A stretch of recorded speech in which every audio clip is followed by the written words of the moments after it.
24 জুলাই পেরিয়ে আমরা আরেকটি জুলাই এসে দাঁড়িয়েছি। এই বাংলাদেশ নিয়ে আমাদের যে কাঙ্ক্ষিত চাওয়া পাওয়াগুলো ছিল বিগত 1 বছরে সেগুলো পূরণ হয়নি। এজন্য আমাদেরকে দেশ গড়তে জুলাই পদযাত্রায় বের হতে হয়েছে। সংগ্রামী সহযোদ্ধারা, বাংলাদেশের প্রত্যেকটা সিস্টেম কিছু ধান্দাবাজ বাটপার ব্যক্তি স্বার্থকে প্রাধান্য দেয়া লোকজনের জন্য কলুষিত হয়েছিল। অভ্যুত্থান পরবর্তী সময় গিয়েছে, সেই লোকদের বিরুদ্ধে যথাযথ ব্যবস্থা নেওয়া হয়নি।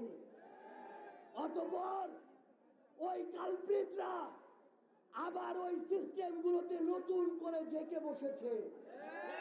তারা আবার সাহস পেয়েছে আপনাদের ওই ভূমি অফিস থেকে শুরু করে সদর হাসপাতাল থেকে শুরু করে পুলিশের স্টেশন, সেখান থেকে শুরু করে সরকারি অফিস, প্রত্যেকটা জায়গায় কিছু কিছু এমন মানুষ রয়েছে যারা এখনো জনগণের সেবক না হয়ে শোষক হয়ে উঠেছে। সংগ্রামী সহযোদ্ধারা, আমাদের এই যে লড়াই হচ্ছে এই জনগণ বিরোধী, দেশ বিরোধী, মানুষের স্বার্থ বিরোধী সকল ধরনের কালপ্রিটের বিরুদ্ধে। সংগ্রামী সহযোদ্ধারা, আমরা যখন এই নতুন লড়াইয়ে আপনাদেরকে সাথে নিয়ে নেমেছি, যখন ওই কালপ্রিট গুলো দেখছে যে আমাদের এই অগ্রযাত্রাকে কোনোভাবেই আটকানো যাচ্ছে না, তখন তারা বিভিন্ন ভাবে আপনাদেরকে আসতে বাধা দেওয়া শুরু করেছে।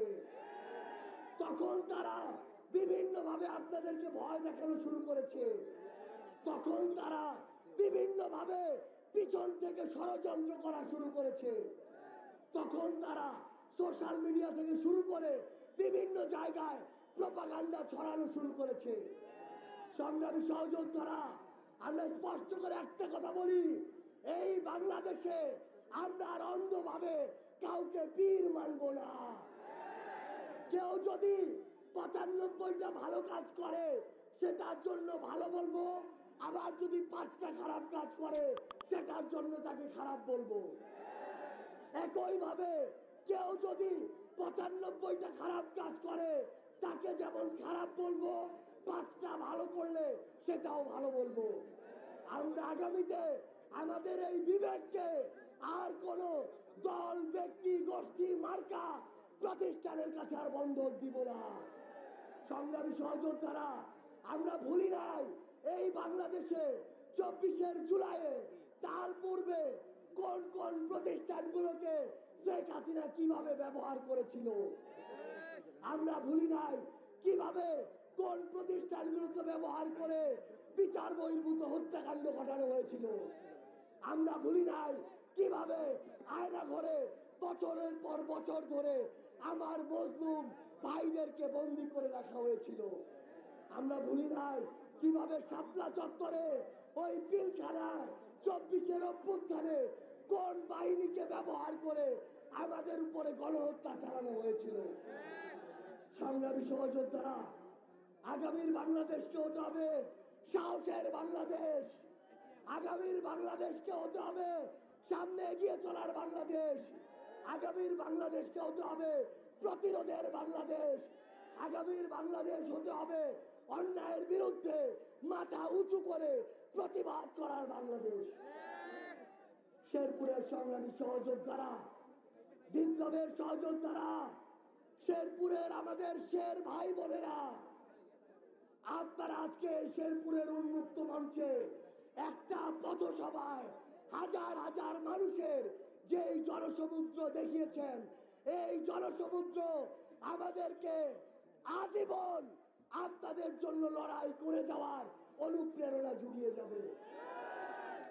আমার সংগ্রামী সহযোদ্ধারা, একটা জিনিস মনে রাখতে হবে, আমরা যদি ভয় পাই তাহলে সেখানেই শেষ, কিন্তু আমরা যদি রুখে দাঁড়াই সেটাই হবে আগামীর বাংলাদেশ। সংগ্রামী সহযোদ্ধারা, আপনাদের কাছে বিনয়ের সাথে অনুরোধ থাকবে, আগামীর বাংলাদেশে দেশ গঠনের জন্য যে যেই সিদ্ধান্তগুলো নেয়ার ক্ষমতা আপনাদের আছে, সেখানে যেন আমরা সৃষ্টিকর্তার দেওয়া এই বিবেকবোধটাকে কোনো জায়গায় বন্ধক না রাখি। আমরা যদি ভালোকে ভালো বলার সাহস দেখাই, তাহলে ভালোরা মৃত্যুর পরোয়ানা না করে আপনার সামনে দাঁড়িয়ে যাবে। সংগ্রামী সহযোদ্ধারা, যদি বাংলাদেশকে কাঙ্ক্ষিত জায়গায় দেখতে চাই, নিজের দায়িত্বটা নিজের পালন করতে হবে। শুধুমাত্র অন্য দলের বলে, অন্য মতের বলে আমরা যেন কাউকে প্রতিপক্ষ না মনে করি, আমরা যেন কাউকে শত্রু না বানাই। ইনশাআল্লাহ আমরা ঐক্যবদ্ধভাবে আগামীর আমাদের কাঙ্ক্ষিত বাংলাদেশ গড়ব, জুলাইয়ের কাঙ্ক্ষিত বাংলাদেশ গড়ব, অভ্যুত্থানের কাঙ্ক্ষিত বাংলাদেশ গড়ব। সেই বাংলাদেশ গড়ার যাত্রা এই শেরপুর থেকে শুরু হবে ইনশাআল্লাহ। ইনকিলাব জিন্দাবাদ।